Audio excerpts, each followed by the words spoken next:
What's up, witches and warlocks? Puma Fist here. So today we're going to talk about Trump's speech in Vegas last night. As he was campaigning for Adam Laxalt for Senate and Sheriff Joe Lombardo for governor of Vegas. All right, I'm just going to ramble here a little bit. I took a bunch of notes last night, so I'll be reading some of those. Yeah, well, first and foremost, I mean, it was a typical Trump speech. He made it all about himself, which is fine. You know, that was Trump, bigger than life. I expected no less. But a bunch of the stuff he was talking about, ooh, I got some problems with that. So let's dig into this a little bit. So the main topic, pretty much, was Trump talking about how he wants to be tough on crime. He was talking about the fentanyl problem that we have, and you know, well, all right. First and foremost, if Trump wants to be tough on crime, what happened to fucking draining the swamp?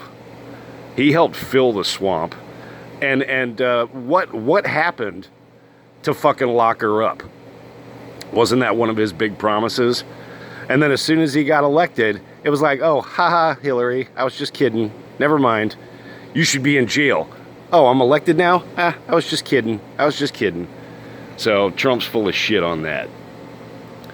Let's go into this fentanyl thing a little bit. So he goes on to say that his administration, through China and his talks with Xi Jinping, that he was able to get the fentanyl problem reduced. Bullshit. Fentanyl was a problem before Trump was elected. Fentanyl has been a problem through Trump. Fentanyl is still a fucking problem. It's not going away. It's not going to go away. And now Trump's wanting to adopt this scorched earth policy. He's basically wanting to turn into Duterte from the Philippines and, drug dealers, you're executed. Well, I will say this. If you've got a massive drug problem in your country, it's not the drug dealer's fault. It's a leadership fault.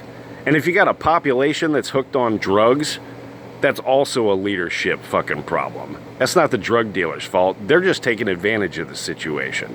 So deal with that shit first. Let's see. Oh, Trump also, in his infinite wisdom, talking about how he wants to be tough on crime. He was talking about places like Chicago and stuff where people leave their cars unlocked because people are breaking in. Well, how tough was Trump during the Summer of Love when fucking BLM and Antifa were rioting all over the place? He didn't do shit. He could have. Now, his excuse was, well, I'll let the states handle it. They can handle the problem themselves. But he just watched the disaster unfold. That all happened under fucking Trump. He could have done something about that. He could have cracked down on that. So I don't want to hear him talking about how he's going to be fucking tough on crime. And as far as Nevada is concerned, especially with fucking drugs, I mean, Vegas is a fucking goddamn party city. Drugs are everywhere there. That fucking place wouldn't operate without fucking drugs. So, I don't know. This is all just a bunch of horse shit. Oh, man. So, what else do we got here? Let me dig through these notes. What else did he say? Well, Trump was also talking about how he's, and this is gonna tie in with Ron DeSantis too. Trump is talking about America first, America first. We need to be America first. Except we all know that Trump was actually Israel first. And this is going to be the same problem we have with DeSantis. Now, I personally think DeSantis is going to become president in 2024, and he's going to do a good job, but he's got the same fucking problem. He's pro-Israel, and it's all about them before the United States. So that's not going to change. Unfortunately, it seems like if you're going to be a politician in the United States, you got to fucking kiss Israel's ass. Don't get me started on why, but that's just the way it is. So back to Trump and crime.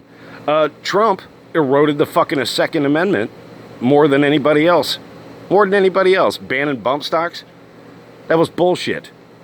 And Trump also fucking allowed the price hikes on ammunition.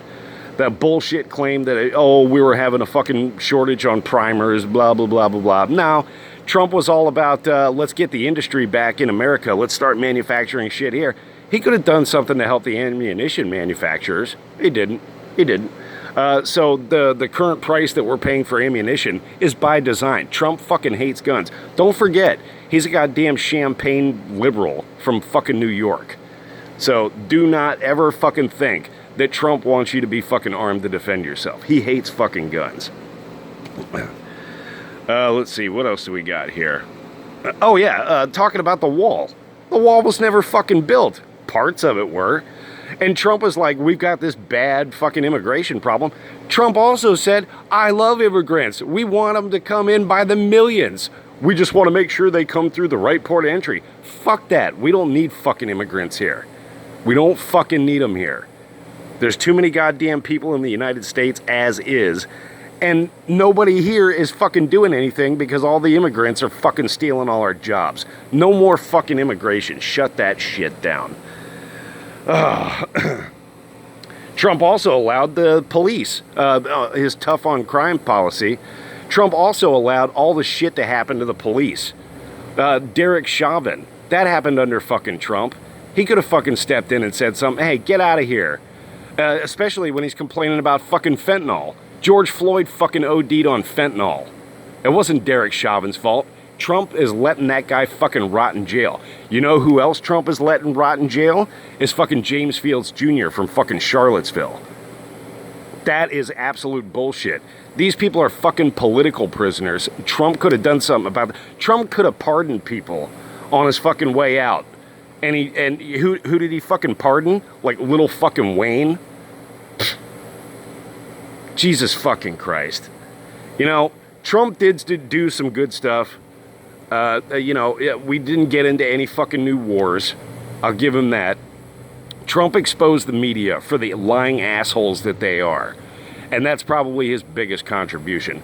But other than that, if you really take a step back and look at it, Trump was a total fucking piece of shit.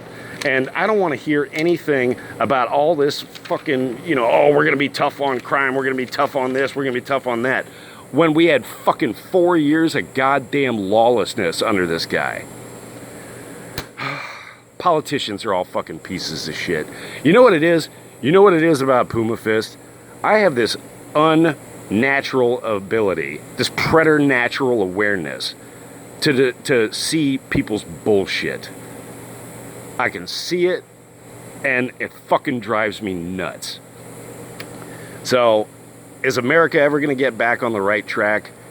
Probably at some point. We're going to fall from grace first, and then we'll rise from the ashes. America's just got to fucking fall. We just have to fall right now. And it's happening. It's happening. I never thought in my lifetime I would see the end of the United States as the empire of the world. But here we are. I don't know, people.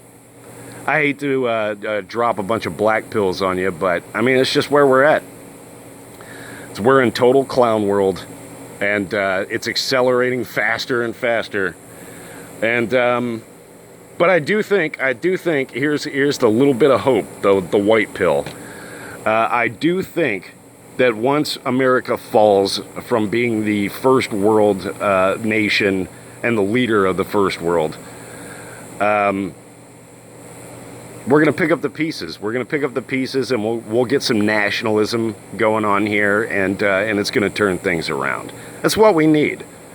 It's what we need. Unfortunately, sometimes you got to let shit fall apart before it can get better. Anyway, that's my video today. Let me know what you guys think. Puma Fist out.